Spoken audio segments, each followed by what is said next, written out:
परमेश्वर के बड़े नाम की स्तुति हो। फिर से आने वाला प्रभु यीशु मसीह के मीठे और पवित्र नाम से सबको जय मसीह। फिर से एक बार और ये प्रभात मनन में सुबह के टाइम आने के लिए परमेश्वर ने हमारे जीवन में एक अवसर दिया है, इसलिए परमेश्वर को बहुत बहुत धन्यवाद करता हूँ। पिछले दिनों में हम उत्पत्ति की किताब 42 अध्याय से कुछ बातें मनन करके आ रहा है। उसी का 35 पद तक हमने पिछले दिनों में याद किया है। आज हम उसका 36 पद में थोड़ा देखेंगे। 36 पद में हम देख सकते हैं कि याकूब की प्रतिक्रिया कैसे है। उनका जीवन में ऐसी धन दौलत वो बोरे में मिल गया है, सामान भी मिल गया है। उसी टाइम उसने क्या प्रतिक्रिया किया है उसी के बारे में उधर लिखा है। आइए हम एक बार पढ़ें उत्पत्ति की किताब 42 अध्याय उसका 26 पद। तब उसके पिता याकूब ने उससे कहा, मुझको तुमने निर्वंश कर दिया। देखो, यूसुफ नहीं रहा और शिमयोन भी नहीं आया, और अब तुम बेन्यामीन को भी ले जाना चाहता है। ये सब विपत्तियां मेरे ऊपर आ पड़ा है। ये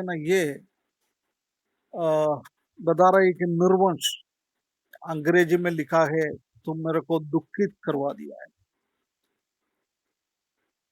उनका जीवन में कितना आशीष परमेश्वर ने दिया है, धन दौलत दिया है, तंदुरुस्त दिया है, बच्चों दिया है।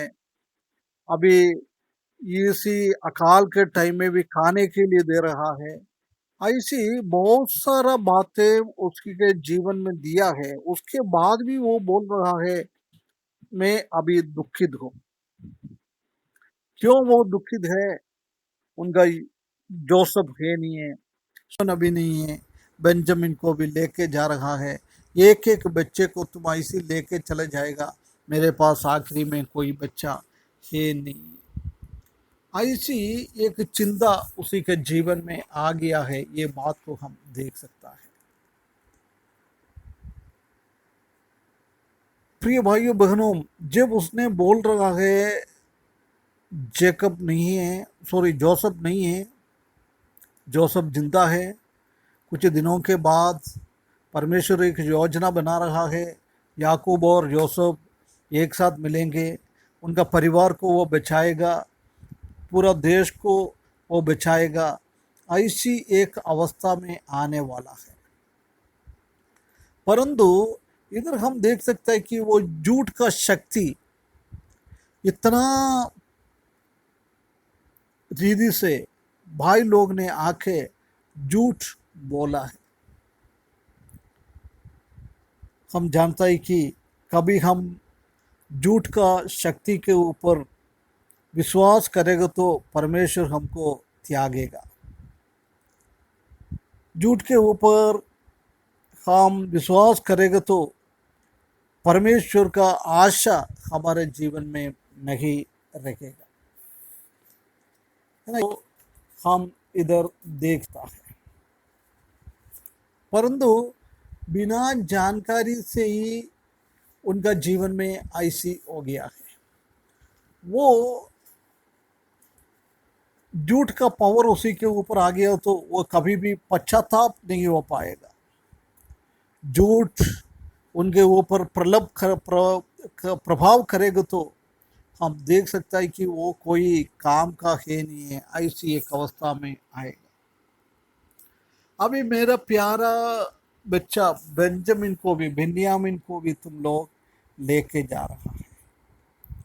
उसके बाद बोल रहा है, ये सारे चीजें मेरे विपरीत में हो गया है। सब विपत्तियां मेरे ऊपर आ रहा है। अंग्रेजी में लिखा है अगेंस्ट में, मेरे विरुद्ध में हो गया। क्या विपत्ति आया? पहले हमने देखा है याकूब के जीवन में ऐसा कोई विपत्ति तो आया नहीं है, वो सब कुछ अच्छा है। सिर्फ अभी ये बेटे लोगों का कुछ परेशानी है, वो परंतु याकूब भी नहीं समझता है कि वो परमेश्वर का हाथ इसी के पीछे है, वो नहीं समझ पा रहा है, इसलिए उसने ऐसी ऐसी बता रहा है। ये इसके विपरीत में वो काम कर रहा है जब भी परमेश्वर ने बहुत बड़ा एक योजना उनका जीवन में दे रहा है। हमने बहुत बार वो याद किया था कि परमेश्वर ने सब कुछ हमारा भलाई के लिए उत्पन्न करता है। रोमियो की किताब 8 अध्याय उसका 28 पद में हमने देखा है। परंतु अभी याकूब को कुछ समझ में नहीं आ रहा है। प्रिय भाइयों बहनों, बहुत बार हमारे जीवन में भी खटवा का एक अनुभव आ जाता है, हम उसी में बहुत परेशानी हो जाता है। परंतु खटवा का अनुभव को, मारा का अनुभव को मीठे करने वाला हमारा परमेश्वर है, वो हम बहुत बार भूल जाता है। याकूब ने भी उनका जीवन में कितना आशीष है परमेश्वर से मिला है, परमेश्वर को आमने सामने देखा है, स्वर्ग को देखा है। ऐसी एक व्यक्ति छोटा सा ये प्रॉब्लम आया है, जब बोल रहा है ये विपत्तियाँ परमेश्वर ने मेरे ऊपर डाल रहा है, परमेश्वर मेरे विरुद्ध में काम कर रहा है। प्रिय भाइयों बहनों, एक बार हम आप उनका बेटा जोसेफ के बारे में एक बार हम सोचें।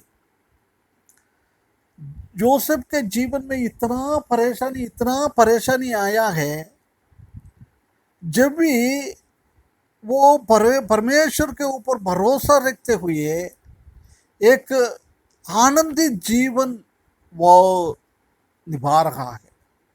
उसको मालूम है आज नहीं तो कल परमेश्वर ने मुझे एक अच्छा जीवन दिएगा।